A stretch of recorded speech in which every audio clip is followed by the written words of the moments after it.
Dragon Empress fired 20 royal tutors in a month, until human Janitor sang her spawn to sleep. Before we dive into this story, drop a quick hi in the comments and tell me where you're watching from. It really helps support the channel. In the vast imperial palace of Draconis Prime, where crystalline spires reached toward 3 moons, and the air shimmered with heat from the volcanic vents below, a human janitor named Tyler Grant quietly pushed his cleaning cart through hallways where no other human had walked before. The Draconian Empire stretched across 12 star systems, its military might unmatched in the galactic quadrant. At its heart was the fearsome dragon Empress Xalarix, whose crimson scales and obsidian horns struck terror into the hearts of her subjects. Her reputation for ruthlessness was matched only by her infamous temper, which had grown considerably worse since the hatching of the imperial spawn.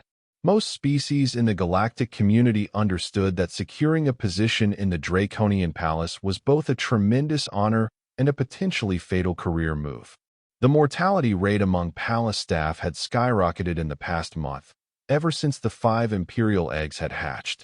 20 royal tutors, the finest minds from a dozen worlds, had been unceremoniously dismissed. Or worse, the rumors varied. Some said they'd been exiled to the methane mines of Corbix. Others whispered they'd been fed to the imperial hatchlings as a lesson in carnivore nutrition. Whatever the truth, 20 tutors had entered the royal nursery, and 20 tutors had failed to calm the constantly shrieking spawn. Tyler had come to Draconis Prime 3 standard months ago, part of the first human delegation permitted to work within the Empire. Humans were still relatively new to the galactic stage, having achieved faster-than-light travel only 30 years prior. Their homeworld, Earth, was considered a backwater, useful for resource extraction but otherwise unremarkable. "Watch yourself, dirt cleaner," hissed a passing Draconian guard, his tail whipping dangerously close to Tyler's legs. "The West Wing is off-limits today. The Empress is in a mood." Tyler nodded respectfully, keeping his eyes downcast as protocol demanded. "Thank you for the warning, honored guardian." The guard snorted, a small jet of flame escaping his nostrils, before continuing down the corridor. Tyler sighed quietly and adjusted his course. The West Wing housed the administrative offices he was supposed to clean today, but he knew better than to question the instructions of palace security. He would need to find somewhere else to work until the West Wing reopened. As he pushed his cart through the labyrinthine palace corridors, Tyler heard it, a sound that made his skin prickle with goosebumps. A chorus of high-pitched, ear-splitting shrieks echoed down the hallway, bouncing off the polished obsidian walls. The Imperial spawn were having another tantrum. Most palace staff fled in the opposite direction when the royal hatchlings began their wailing. Their cries had been known to shatter crystal and cause migraines in telepathic species. Tyler, however, found himself moving toward the sound. It reminded him of something, though he couldn't quite place it. The shrieking grew louder as he approached a massive set of doors inlaid with precious gems from a dozen worlds. 2 guards stood at attention, their expressions stoic despite the cacophony coming from within. Behind those doors was the royal nursery, the domain of the imperial offspring, and, presumably, tutor number 21, who was likely having the worst day of their professional life. As Tyler began to wheel his cart past, the doors burst open. A tall, slender Medusan stumbled out, her serpentine hair writhing in distress. "I cannot endure it another moment," she wailed, her 7 eyes blinking rapidly in sequence. They respond to nothing. Not logic puzzles, not telepathic lullabies, not even chromatic light displays. They just scream and scream and scream. The Empress's first minister, a severe-looking Draconian with silver-tipped scales, emerged from the nursery behind her. "Then you have failed, like the others. The Empress will be most displeased. I am the foremost child development specialist in the Medusan Confederation," the tutor protested. "Perhaps the problem is not with my methods, but with the Imperial spawn themselves. Has anyone considered they might be ill?" The first minister's eyes narrowed to dangerous slits. "Are you suggesting there is something wrong with the Empress's offspring?" The Medusan's serpentine hair froze in sudden fear. And no, of course not. You merely suggested treason, the First Minister said softly. Guards, escort the former tutor to the departure bay. Her services are no longer required. The guards moved forward, their clawed hands gripping the Medusan's arms as they led her away. The First Minister watched them go, then turned to re-enter the nursery, and noticed Tyler standing nearby with his cleaning cart. You, human. The First Minister's voice was cold. What are you doing in this corridor? Tyler bowed deeply. Forgive me, exalted minister. I was redirected from the West Wing and was seeking an alternative area to clean. The First Minister looked as though he was about to order Tyler away when a particularly piercing shriek emanated from the nursery. He winced, a small jet of flame escaping between his teeth. 21, he muttered. 21 specialists, and not one can quiet them. Tyler hesitated, then spoke carefully. The cries, they sound familiar to me. The First Minister's head snapped toward him. Explain. On Earth, I helped raise my sister's triplets, Tyler said. Sometimes babies cry not because they need something specific, but because they're overstimulated. Too much noise, too much light, too many new experiences. He swallowed nervously. The royal hatchlings, how old are they? 3 imperial cycles, the First Minister said. Approximately 30 of your Earth days. Tyler nodded. That's very young. And how many tutors and attendants are with them at once? The royal nursery staff includes 12 attendants for feeding and hygiene, plus the tutor and 3 imperial guards, the First Minister replied. Why do you ask, human? That's a lot of stimulation for newborns, Tyler said carefully. On Earth, young babies sometimes just need quiet and darkness. Simple rhythms, heartbeats, soft singing. The First Minister stared at him for a long moment, then glanced back at the nursery doors as another round of screeching began. The Empress will return from the military council in 1 hour, he said finally. When she does, she will expect the royal spawn to be settled. The Medusan has failed. The Valerian neuroscientist before her failed. The quantum harmonic consciousness that cost us a small fortune to transport here failed. His eyes narrowed. What makes you think a human janitor would succeed where they did not? Tyler straightened his shoulders. Nothing, exalted minister. I'm just a janitor. But I do know what worked for my nieces and nephews. The First Minister's tail lashed once, twice, then stilled. Very well. You have 30 minutes, human. If you fail, you'll be on the next transport off Draconis Prime, if you're fortunate. And with that, the massive doors to the royal nursery swung open. The nursery was unlike anything Tyler had ever seen. The ceiling was at least 30 feet high, with a dome of transparent material that revealed the star-strewn sky above. The walls glowed with shifting patterns of light designed to stimulate developing draconian brain pathways. Interactive holograms of historic battles and conquests floated throughout the room. In the center was a large nest-like structure filled with what appeared to be shimmering, heated sand. And within that nest were 5 squirming, shrieking draconian hatchlings. They were smaller than Tyler had expected, each about the size of a human toddler. Their scales hadn't fully hardened yet and shimmered with an iridescent quality that would eventually solidify into the distinctive coloration of their bloodline. Tiny wings, useless for now, flapped in distress. 5 pairs of golden eyes swiveled toward Tyler as he entered, and the volume of their cries increased. Around the nest hovered a dozen attendants of various species, all looking frazzled and desperate. They'd clearly tried everything. Some were waving toys, others were attempting to feed the hatchlings, and one appeared to be reciting what sounded like epic poetry in the Draconian language. Silence, the First Minister commanded, and the attendants immediately ceased their activities. Everyone out. The human will attempt to settle the royal spawn. The attendants exchanged confused glances, but knew better than to question the First Minister. They filed out quickly, leaving Tyler alone with the crying hatchlings and the imposing Draconian official. You have 30 minutes, the First Minister reminded him, then stepped outside, closing the doors behind him. Tyler stood for a moment, surveying the chaotic nursery. The first thing that struck him was how bright and noisy it was, even without the attendants. The shifting wall patterns created constant movement in his peripheral vision.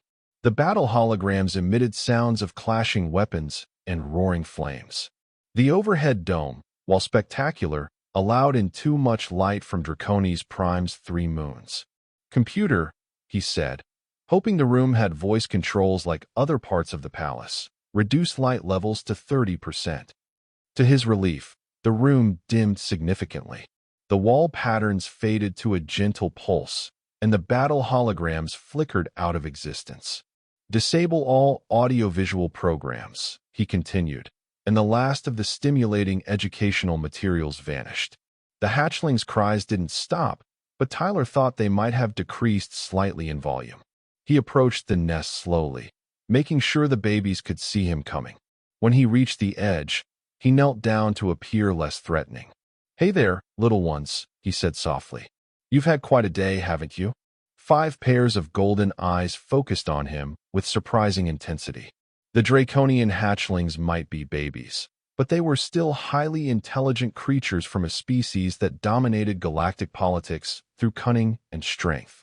Carefully, Tyler reached into the nest and placed his hand near, but not touching, the closest hatchling. The little creature hissed, a tiny wisp of smoke curling from its nostrils. "I know," Tyler said soothingly.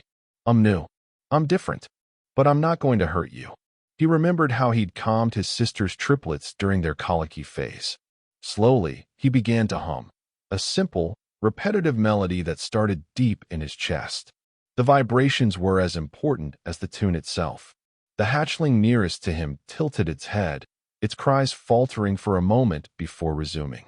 Tyler continued humming, gradually introducing a gentle, swaying motion with his upper body. After a few minutes, he began to sing softly, an old lullaby his mother had sung to him. "Twinkle, twinkle, little star, how I wonder what you are, up above the world so high, like a diamond in the sky." The melody was simple, the words gentle. Tyler sang it once, then again, then a third time. By the 4th repetition, he noticed that 2 of the hatchlings had stopped crying and were watching him with curious expressions. The other 3 had reduced their shrieking to occasional whimpers. Encouraged, Tyler carefully sat on the edge of the heated sand nest and continued singing.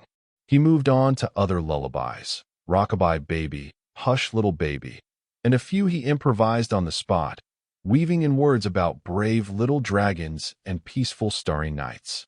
One by one, the hatchlings grew quiet. Their golden eyes remained fixed on Tyler, but their tiny bodies began to relax. The smallest of them, distinguishable by a pattern of darker scales along its spine, actually crawled closer to him, drawn by the gentle resonance of his voice. Tyler lost track of time as he sang to the imperial offspring. He had moved on to softly humming again when the nursery doors swung open. The first minister stood in the doorway, his expression one of absolute shock. Behind him loomed a figure that made Tyler's blood run cold. The dragon Empress herself, Xalarix, conqueror of the 12 systems and supreme ruler of Draconis Prime. She was magnificent and terrifying. Standing nearly 8 feet tall, her crimson scales caught the light like polished rubies. The obsidian horns that crowned her head curved upward in elegant spirals. Her wings, fully developed and functional unlike her offspring's, were folded against her back, but still massive. And her eyes, vertical pupils surrounded by gold, fixed on Tyler with predatory focus. "Empress," the first minister whispered, "the human has." "Silence," Empress Xalarix commanded, her voice surprisingly melodious for one so fearsome. She stepped into the nursery, her clawed feet making no sound on the polished floor. Tyler remained frozen where he sat, unsure whether he should stand, bow, or simply prepare for death. The smallest hatchling had crawled into his lap and was now sleeping peacefully. The Empress approached slowly, her gaze moving from Tyler to her sleeping offspring and back again. When she reached the edge of the nest, she lowered herself to one knee, a movement so graceful it seemed impossible for a being of her size. "You have succeeded where 20 specialists failed," she said, her voice low and controlled. "How?" Tyler swallowed nervously. "Your Imperial Majesty," I simply sang to them. Sang. The Empress repeated the word as if testing its meaning. You produced vocalizations that soothed them. Yes, Your Majesty. They seemed overstimulated. Too much light, too much noise, too many people trying different things at once. I dimmed the lights, turned off the educational programs, and sang some simple lullabies from Earth. The Empress tilted her head, studying Tyler as one might study a particularly unusual specimen. The finest minds in the galaxy attempted complex neurological stimulation patterns, telepathic harmonization, and quantum mood stabilization. You used primitive human vocalizations. Tyler wasn't sure how to respond to that, so he simply nodded. The Empress extended one clawed hand toward the sleeping hatchling in Tyler's lap. With surprising gentleness, she stroked the baby's head with a single talon. The hatchling stirred but didn't wake. What is your designation, human? She asked. Tyler Grant, Your Imperial Majesty. I'm part of the maintenance staff. Not anymore, the Empress declared. From this moment, you are appointed royal caretaker to the Imperial offspring. Tyler blinked in surprise. Your Majesty, I'm honored, but I don't have any formal training in childcare or education. You have succeeded where 20 failed, the Empress repeated. That is qualification enough. She rose to her full height once more. First Minister, see that Tyler Grant is relocated to quarters adjacent to the nursery. His maintenance duties are terminated. The First Minister bowed deeply. As you command, Empress. As the Empress turned to leave, she paused and looked back at Tyler. The royal spawn are the future of the Empire. Their well-being is now your responsibility. Do not disappoint me, Tyler Grant of Earth. With that, she swept from the room, leaving Tyler sitting in stunned silence with a sleeping dragon baby in his lap and his entire life transformed in the span of 10 minutes. The First Minister approached the nest, looking down at Tyler with an unreadable expression. Congratulations, Royal Caretaker. You have just become one of the most important individuals in the Empire and secured the most dangerous job in the galaxy. Tyler looked down at the peaceful hatchling in his lap, then at the other 4 sleeping babies in the nest. What are their names? He asked quietly. They have not yet been named, the First Minister replied. In Draconian tradition, offspring receive their names after they have survived one full cycle, approximately 1 Earth year. Until then, they are simply the Imperial spawn. Tyler nodded slowly, trying to process everything that had just happened. And what exactly does a royal caretaker do? That, said the First Minister with the faintest hint of what might have been amusement, is for you to determine. You are the first in 10 generations of Imperial offspring. He gestured toward the sleeping hatchlings. Whatever you did today, the Empress expects you to continue doing it. The royal spawn must thrive under your care. With that, he too departed, leaving Tyler alone with his 5 new charges and the dawning realization of just how dramatically his life had changed. 2 standard weeks passed, during which Tyler settled into his new role with a mixture of terror and determination. His maintenance uniform had been replaced with elegant robes befitting his new station. His quarters, as promised, were adjacent to the nursery, larger and more luxurious than anything he'd ever experienced, yet Spartan by Imperial standards. The royal attendants who had previously swarmed the nursery now reported to him, and Tyler quickly established a new routine for the Imperial offspring. The educational battle holograms were replaced with softer projections of stars and planets. The constant bright lights were dimmed to a more comfortable level. And most importantly, Tyler sang to the hatchlings several times each day, lullabies, folk songs, even pop hits from Earth that he modified to be gentler and more rhythmic. The Imperial spawn thrived under the new regimen. They grew noticeably, their scales beginning to harden and develop more distinct patterns. They became more active during their waking periods, crawling around their nest and beginning to explore their surroundings. And they clearly recognized Tyler, turning toward him and quieting whenever he entered the nursery. Tyler learned to distinguish each hatchling by their emerging scale patterns and personalities. The smallest one, who had first crawled into his lap, he privately thought of as Pip. The largest, with striking amber markings along its wings, he called Ember in his mind. The one with silvery blue highlights became Frost, the one with unusual green tinting along its spine became Moss, and the one with perfect golden scales was, of course, Goldie. He knew better than to use these names aloud. The Imperial offspring would receive their proper draconian names when the time came. But in his heart, Tyler couldn't help thinking of them by the nicknames he'd assigned. On the 15th day of his new position, Tyler was gently rocking Pip to sleep when the nursery doors opened and Empress Zalarix entered. Tyler immediately tried to rise and bow, but the Empress gestured for him to remain seated. "Continue," she commanded, and Tyler resumed his gentle rocking and soft singing. The Empress moved closer, watching with those intense golden eyes as her smallest offspring drifted to sleep in Tyler's arms. The other 4 hatchlings were already sleeping peacefully in their nest.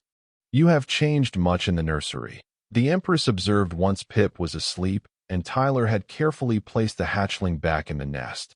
"I hope the changes meet with your approval, Your Majesty," Tyler said, trying to keep the nervousness from his voice. "The Imperial offspring are thriving," she replied. "Their scale hardening has accelerated. Their wing development is ahead of schedule, and they no longer deafen the palace with their cries. These are acceptable outcomes." Tyler relaxed slightly. "Thank you, Your Majesty. However," the Empress continued, "I am concerned about their education. The battle holograms and conquest simulations have been removed." "Yes, Your Majesty." "They seem to agitate the hatchlings." Tyler hesitated, then pressed on. "They're still very young. There will be plenty of time for them to learn about warfare and conquest when they're a bit older and their nervous systems are more developed." The Empress considered this. "What are you teaching them in place of imperial history?" "Right now, I'm focusing on helping them feel secure and develop their senses," Tyler explained. "We have gentle stimulation activities, soft lights, simple melodies, different textures for them to touch. I read to them from books about the natural environments of various planets, including Draconis Prime." "Books," the Empress repeated, in the same way she had said saying during their first meeting, as if it were a foreign concept she was trying to understand. "Physical information storage devices?" "Yes, Your Majesty. The palace library had several. I find that the physical act of turning pages and seeing printed images is more soothing to the hatchlings than holograms." The Empress was silent for a long moment, studying the sleeping imperial offspring. "The Draconian Empire has conquered 12 star systems through strength and strategic brilliance. Our offspring must be prepared to continue this legacy. And they will be," Tyler assured her. "But first, they need to develop properly. A strong foundation of security and sensory development will make them more capable leaders in the future." The Empress fixed her gaze on Tyler. "You speak with surprising confidence for a being whose species has barely ventured beyond its own star system." Tyler swallowed hard but held her gaze. "Humans may be newcomers to galactic politics, Your Majesty, but we've been raising children for thousands of years. Some aspects of development are universal, even across species." To his surprise, the Empress's mouth curved in what might have been a smile, revealing rows of gleaming teeth. "You are either very brave or very foolish to speak so directly to me, Tyler Grant." "Probably a bit of both, Your Majesty," Tyler admitted. The Empress made a sound that might have been a chuckle, a rumbling noise deep in her chest that sent a puff of warm air from her nostrils. "I wish to observe your methods more closely," she declared. "Beginning tomorrow, I will spend 1 hour each day in the nursery." Tyler bowed his head. "The Imperial offspring would surely benefit from your presence, Your Majesty." After the Empress departed, Tyler sank into the chair beside the nest, his heart racing. Daily visits from the most feared ruler in the quadrant. This was not something he had anticipated when he'd taken the position as a palace janitor. He looked down at the sleeping hatchlings. "What have I gotten myself into?" he whispered. But as he watched their tiny chests rise and fall in peaceful slumber, he couldn't help but smile. Whatever dangers his new position might bring, he was already too attached to these little dragons to regret his decision. True to her word, Empress Xalarix began visiting the nursery for 1 hour each day. At first, her presence was terrifying to Tyler and seemed to unsettle the hatchlings, who would stare at their mother with wide golden eyes. But as the days passed, both Tyler and the Imperial offspring grew more comfortable with the Empress's visits. Tyler continued his gentle approach to caring for the hatchlings, and to his surprise, the Empress did not interfere. She observed silently as he sang to them, read to them, and engaged them with simple toys designed to develop their coordination and senses. On the 5th day of her visits, as Tyler was softly singing, "You Are My Sunshine," to the hatchlings, he noticed something unexpected. The Empress was quietly tapping one clawed finger against her leg in rhythm with the song. "Would you like to try singing to them, Your Majesty?" Tyler asked impulsively. The Empress's eyes widened slightly, the first time Tyler had seen her genuinely surprised. "Draconians do not sing," she stated. "Not ever?" Tyler asked, then quickly added, "Forgive my ignorance, Your Majesty." The Empress considered the question. "Draconians produce vocalizations for communication and dominance displays. We do not create melodic patterns for amusement or soothing purposes." "But you could," Tyler suggested. "Physiologically, I mean. You have the vocal structures necessary for creating varied tones." The Empress tilted her head. "This is correct. I have simply never had reason to attempt such an activity." Tyler hesitated, then made what might have been the boldest suggestion of his life. "Would you like to learn, Your Majesty? The Imperial offspring might respond well to hearing your voice in a musical context." For a long moment, the Empress was silent, and Tyler feared he had finally overstepped. But then she gave a single, decisive nod. "You will teach me this human technique," she declared. And so began the strangest music lessons in the history of the galaxy. Each day, after attending to the hatchlings, Tyler would spend 20 minutes teaching the Dragon Empress how to sing. Her natural voice was deeper than a human's, with a resonant quality that reminded Tyler of a cello. At first, she struggled with the concept of varying her pitch intentionally, but she was a quick learner, intimidatingly so. By the 10th lesson, Empress Xalarix could reproduce simple melodies with surprising accuracy. By the 15th, she was singing complete lullabies to her offspring, her powerful voice filling the nursery with sounds no Draconian had ever produced before. The effect on the Imperial spawn was immediate and profound. They responded to their mother's singing with rapt attention, their golden eyes fixed on her, tiny bodies completely still. When she finished her first complete rendition of "Twinkle, Twinkle, Little Star," the hatchling Tyler called Pip actually crawled to the Empress and pressed its head against her scaled hand. The Empress froze, looking down at her offspring with an unreadable expression. Then, slowly, she lifted the hatchling into her arms, the first time Tyler had seen her hold any of her children. "They understand that it is you," Tyler said softly. "They recognize their mother's voice, even in this new form." The Empress said nothing, but she continued to hold the hatchling, and when it nuzzled against her chest, Tyler saw something flicker in her golden eyes that he never thought he'd witness: vulnerability. Over the following weeks, a subtle but significant change came over the Empress during her nursery visits. Her posture remained regal, her manner imperial, but there was a new softness in how she interacted with her offspring. She not only sang to them, but began to speak to them, not in the formal, educational manner the tutors had attempted, but in simple, direct tones, telling them about her day and the workings of the empire they would one day help rule. Tyler found himself becoming more comfortable in the Empress's presence as well. He still maintained the proper deference due to her station, but he no longer felt terror each time she entered the room. They had developed a strange sort of partnership in caring for the Imperial offspring. He with his human instincts for nurturing, she with her draconian understanding of what her children would need to become in the future. One day, as the Empress was preparing to leave after her daily visit, she paused at the nursery door. "Tyler Grant," she said, "you will attend the Imperial Council meeting tomorrow." Tyler blinked in surprise. "Me, Your Majesty? I'm not sure I would have anything to contribute to matters of state." "You will not speak," the Empress clarified. You will observe. The First Minister will provide appropriate attire and instruct you on protocol. She fixed him with that intense golden gaze. The royal offspring are thriving under your care. I wish for my counselors to understand why I have placed such an important role in human hands. With that, she departed, leaving Tyler wondering what exactly he had gotten himself into this time. The Imperial Council chamber was even more impressive than Tyler had imagined.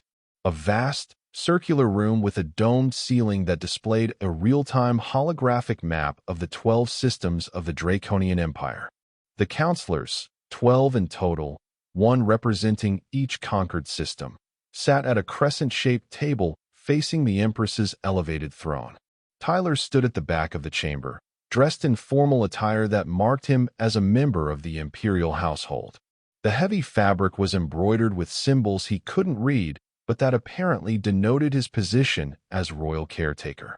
The First Minister had spent an hour that morning drilling him on proper protocol, when to bow, where to stand, and most importantly, when to remain absolutely silent, which was, essentially, always. The counselors were a diverse group, representing various species from across the Empire. Some Tyler recognized, a Medusan, a Valerian, a silicon-based crystalline. Others were unfamiliar to him. All of them radiated power and influence, and all of them shot curious or disdainful glances his way when they thought the Empress wasn't looking. The meeting began with standard matters, reports from the various systems, discussion of trade agreements, updates on military movements. Tyler listened attentively, surprised by how much he was able to follow despite his limited understanding of imperial politics. Then the First Minister announced the matter of the Imperial Offspring Development Program. A stir went through the counselors. An elderly Draconian with faded green scales spoke up. Empress, we have received your report that the human caretaker's methods have proven successful. While we are, of course, pleased that the royal spawn are thriving, there are concerns about the long-term implications of this unorthodox approach. The Empress's expression remained impassive. Elaborate, Counselor Dravik. The elderly Draconian spread his clawed hands. The royal offspring are the future of our empire. Their education should reflect our values and traditions. The human approach seems to lack the necessary focus on strength, strategy, and dominance that has made our empire great. Murmurs of agreement came from several counselors. A tall, spindly being with translucent skin spoke next. The data we've reviewed indicates that the human caretaker has eliminated all military and conquest education from the nursery, the counselor said. In its place are songs and stories. The way he pronounced the words made them sound like diseases. The Empress leaned forward slightly in her throne. The imperial offspring are 35 cycles old, she said. What military concepts did you grasp at that age, Counselor Vex? The translucent being shifted uncomfortably. That is hardly the point, Empress. Draconian offspring develop rapidly. Traditional education begins at hatching. And traditionally, the Empress countered, imperial offspring spend their first year shrieking in distress, developing irregularly, and causing their caretakers to be regularly replaced or executed. Her golden eyes swept across the council. Is this the tradition you wish to preserve? Silence fell over the chamber. The Empress gestured toward Tyler. The human caretaker has achieved what 20 specialists from across our empire could not. The royal spawn are developing ahead of schedule. They are calm, alert, and beginning to display individual traits that will serve them well as future leaders. But through human methods, objected Counselor Dravik. Singing, reading physical books, tactile play. These are not draconian approaches. Results, said the Empress coldly, are what matter to the Empire, not methods. Another counselor, a being with metallic scales that clicked when he moved, spoke up. Perhaps a compromise, Empress? Allow the human to continue as caretaker, but reinstate some elements of traditional imperial education alongside his methods. The Empress considered this for a moment, then turned to Tyler. Royal caretaker approach. Tyler swallowed nervously, remembering the First Minister's instructions for approaching the throne. He walked forward, stopped at the precise distance protocol demanded, and bowed deeply. "You have heard the concerns of my council," the Empress said. "What say you?" Tyler straightened, acutely aware that every eye in the chamber was fixed on him. He had been told not to speak during the council meeting, yet now the Empress herself was asking for his input. He chose his words carefully. "Your Imperial Majesty, I understand the council's concerns. The Imperial offspring are indeed the future of your great empire." He paused, gathering his courage.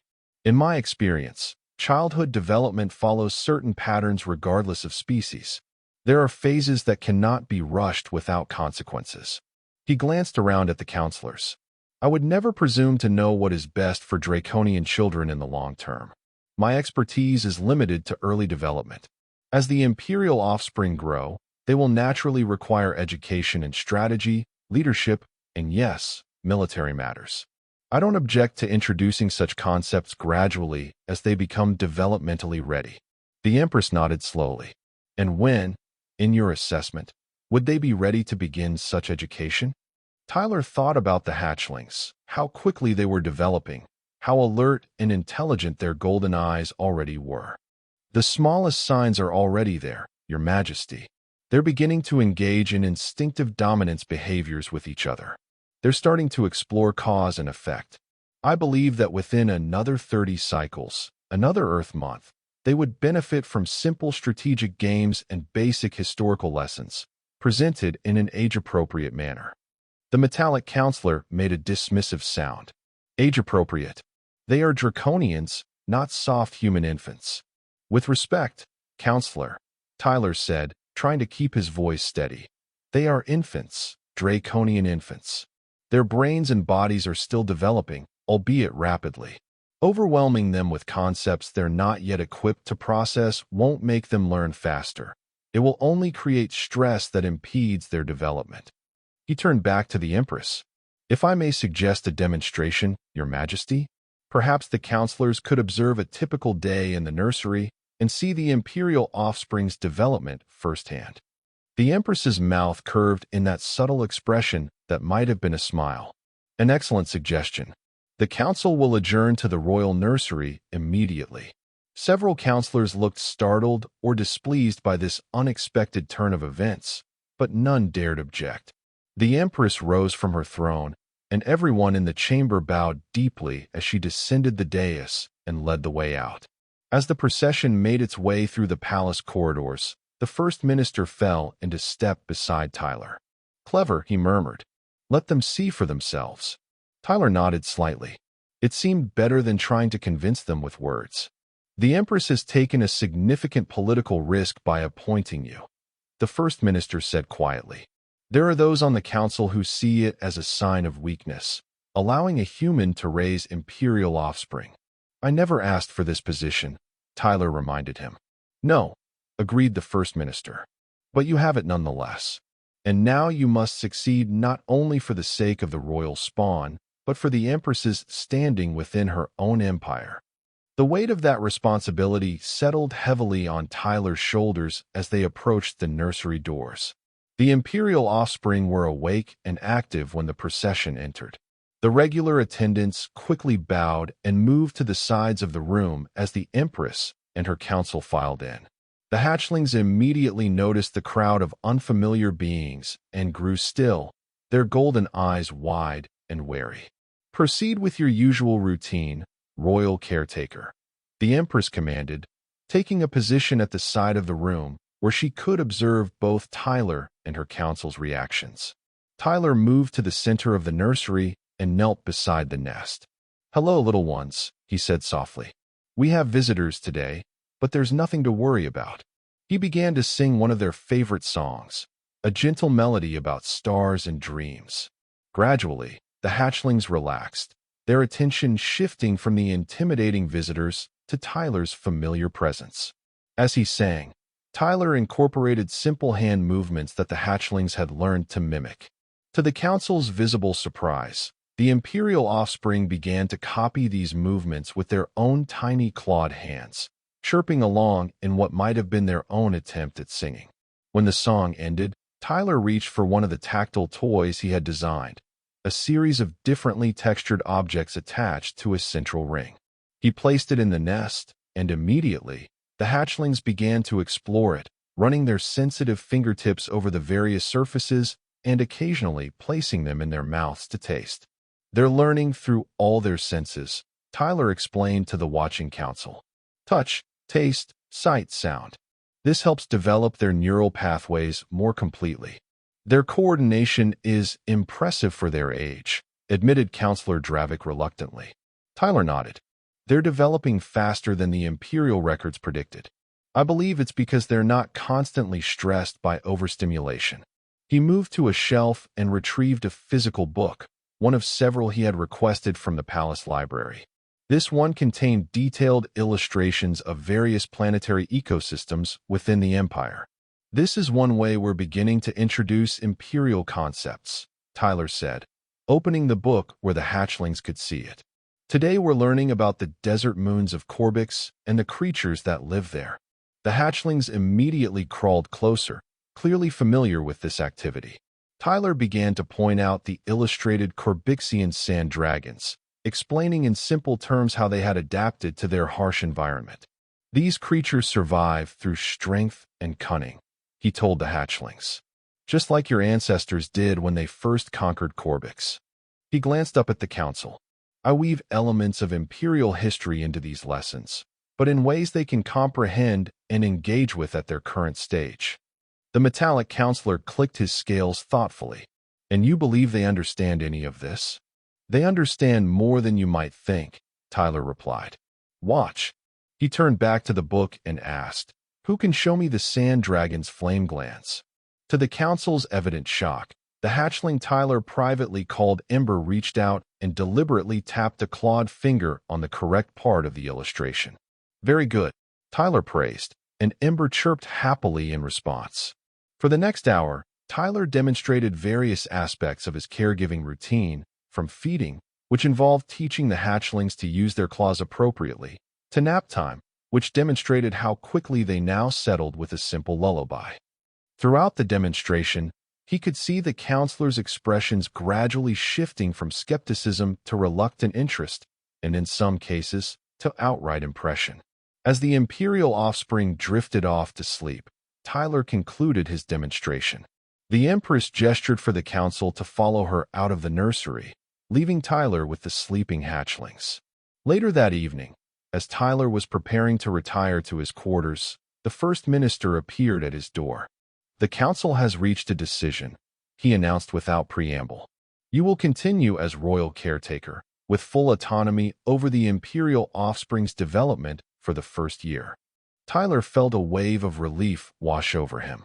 And after that, a team of Imperial educators will begin formal instruction in strategy, combat, and governance. But they will consult with you to ensure their methods are appropriate for the royal spawn's developmental stage. The First Minister's expression was unreadable. It seems you have impressed even the most traditional members of the council. I'm just doing what seems best for the hatchlings, Tyler said honestly. The First Minister studied him for a moment. The Empress has also decreed that your methods are to be documented and studied for potential application to future generations of draconian offspring. Tyler blinked in surprise. Really? Indeed. It seems that singing may become a new tradition in the Imperial household. The First Minister's mouth twitched in what might have been amusement. You have initiated quite a cultural revolution, Tyler Grant. As the First Minister turned to leave, Tyler called after him. Why do you think the Empress took such a risk? Appointing me, defending my methods to the council? The First Minister paused. The Empress has ruled through fear and strength for 3 decades. She has conquered star systems and crushed rebellions without hesitation. He turned back to face Tyler. But like all rulers, she must consider her legacy. The Imperial offspring are not merely her children. They are the future of everything she has built. He gestured toward the nursery next door. In you, she saw someone who could give them something she never had, a peaceful beginning. A foundation not built solely on fear and dominance. His voice lowered. The Empress herself was raised by traditional methods. 20 tutors, constant education, no comfort, no songs. Perhaps she wishes something different for her offspring. With that thought-provoking observation, the First Minister departed, leaving Tyler to ponder the complexities of the fearsome ruler who was now his employer, and perhaps, in some strange way, his student. 6 standard months passed. The imperial offspring grew at an astonishing rate, now the size of human 5-year-olds, though they were barely half a year old. Their scales had fully hardened into distinctive patterns. Their wings had developed enough for short gliding flights within the nursery, and they had begun to speak, first in simple draconian phrases, then in increasingly complex sentences. Tyler had adapted his caregiving methods as they developed, incorporating more structured learning while maintaining the nurturing environment he'd established. As promised, he had begun to introduce age-appropriate lessons in strategy and imperial history, often through games and interactive storytelling. The Empress continued her daily visits, which now often extended beyond the original hour. She not only sang to her offspring, but engaged with them in other ways, listening to their attempts at speech, watching their gliding practice, even occasionally participating in their tactical games. The council, initially so skeptical, had become supportive of Tyler's methods after seeing the results. The imperial offspring were developing faster than any previous generation, showing advanced cognitive abilities, better physical coordination, and, most surprising to the draconian elders, the capacity for innovation and creative thinking. On the day marking the imperial offspring's first full cycle, the palace was in a state of controlled chaos.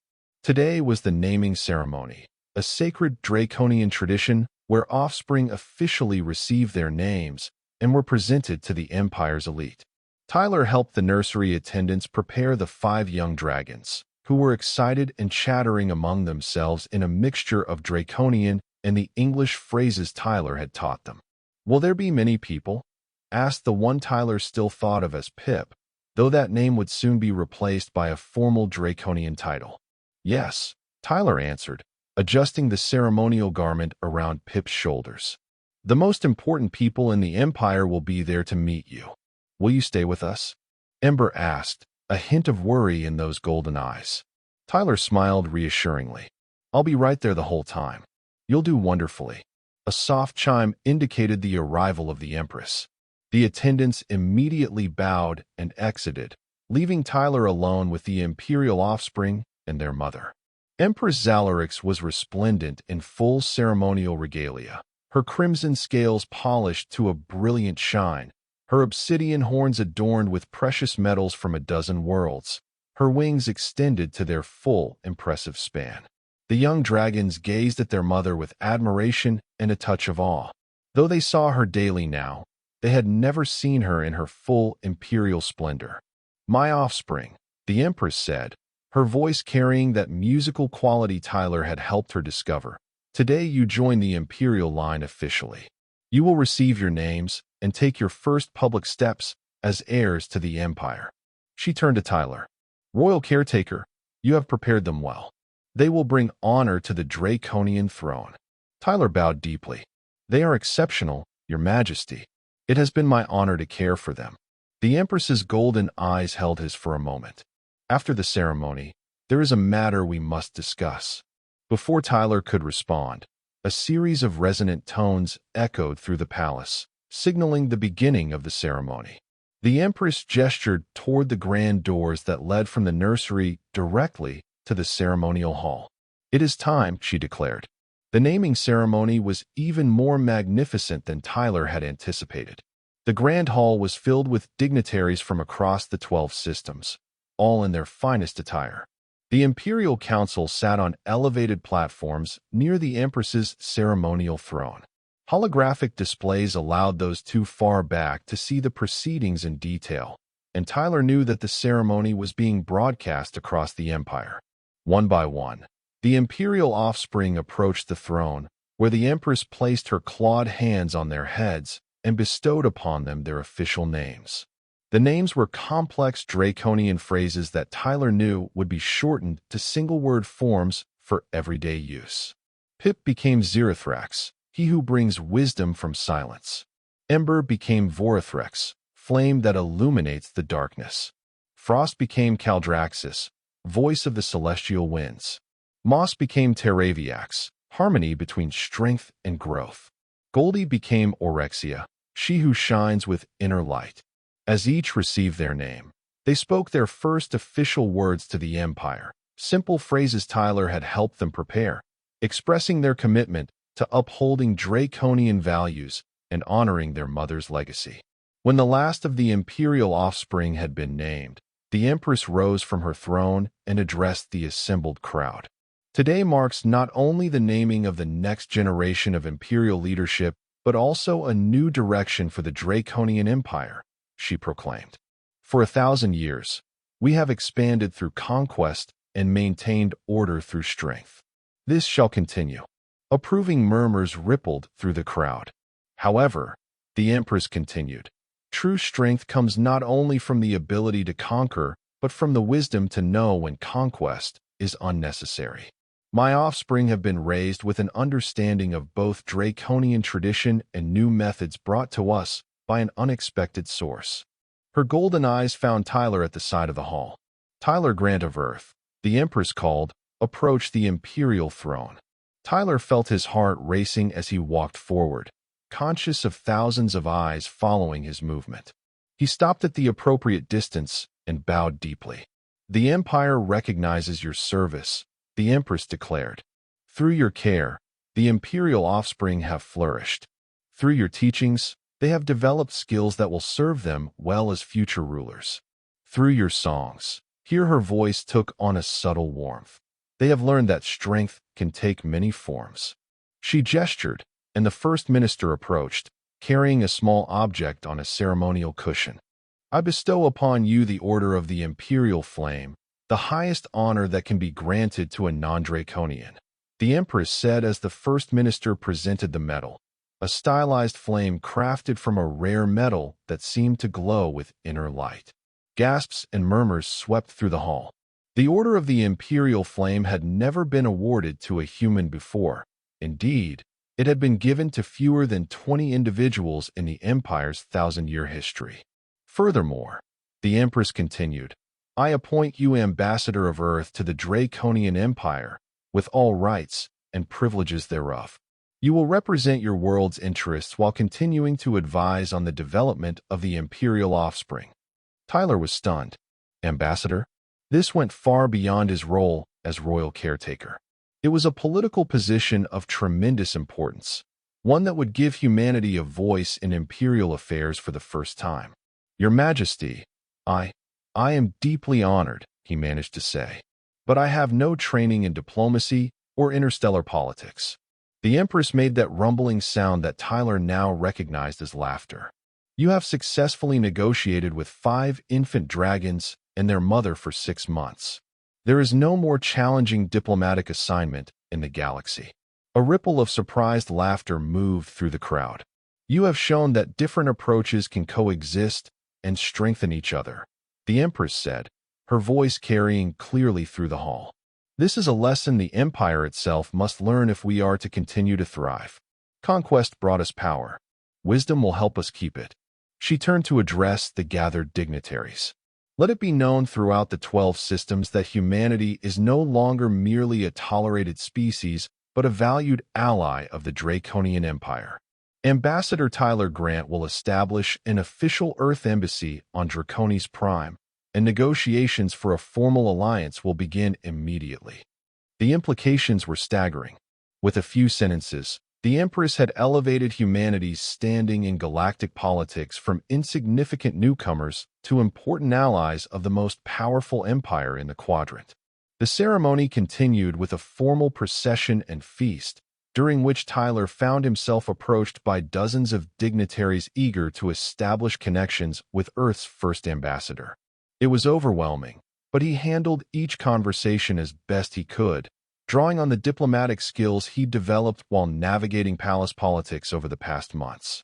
Throughout the evening, he kept an eye on the Imperial offspring, now officially princes and princesses of the Empire, as they charmed the assembled guests with their precocious intelligence and the occasional English phrase that delighted those unfamiliar with human languages. It was well past midnight when the festivities finally concluded. Tyler, exhausted but exhilarated, was preparing to escort the young dragons back to the nursery when a palace guard approached. "The Empress requests your presence in her private chambers, Ambassador," the guard said.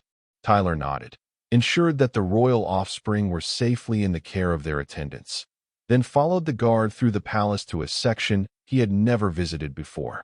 The Empress's private chambers were surprisingly austere compared to the opulence of the rest of the palace. The walls were unadorned obsidian, the furniture functional rather than decorative. The only luxurious element was a large viewing window that offered a spectacular panorama of the capital city and the three moons above. Empress Zalarix stood before this window, her ceremonial regalia removed, looking more approachable than Tyler had ever seen her. She turned as he entered. "Ambassador," she said, using his new title with what might have been a hint of amusement. Tyler bowed. "Your Majesty." The ceremony was magnificent. "Indeed." She gestured for him to join her by the window. "My offspring performed admirably. You have prepared them well." "They're extraordinary children," Tyler said honestly. "Intelligent, curious, and surprisingly kind-hearted for future rulers of a conquering empire." The Empress's mouth curved in that now familiar almost smile. "That last quality may be your influence rather than their heritage." They stood in comfortable silence for a moment, looking out at the cityscape below. "I did not summon you here merely to discuss the ceremony," the Empress said finally. "There is another matter of importance." Tyler turned to face her. "Your Majesty?" The Empress's golden eyes studied him intently. "6 months ago, you were a human janitor pushing a cleaning cart through my palace. Today, you are an imperial ambassador with the power to reshape relations between our species. That is a significant transformation." Tyler nodded slowly. "It's been quite a journey. And it began with a song," the Empress said softly. "A simple human melody that accomplished what the finest minds in the Empire could not." She turned back to the window. "Throughout my reign, I have conquered through strength and ruled through fear. These methods have been effective. The Empire has expanded, our enemies have been subdued, our position in the galaxy is secure. But," Tyler prompted gently, sensing there was more. "But my offspring respond more readily to your songs than to displays of power," the Empress said. "They learn more quickly through your stories than through traditional instruction. They develop more fully through your nurturing than through draconian discipline." She looked at Tyler directly. "This suggests that there may be alternatives to traditional draconian methods that are worth exploring." Tyler chose his words carefully. "Different approaches have different strengths, Your Majesty.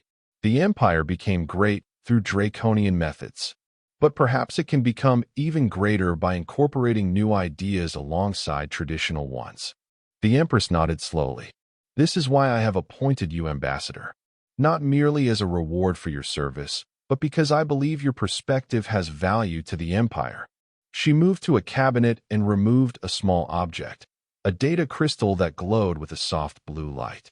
"This contains a proposal for a human draconian cultural exchange program," she said, holding the crystal out to Tyler. "Scientists, educators, artists from both our worlds, working together to develop new approaches that draw on the strengths of both species."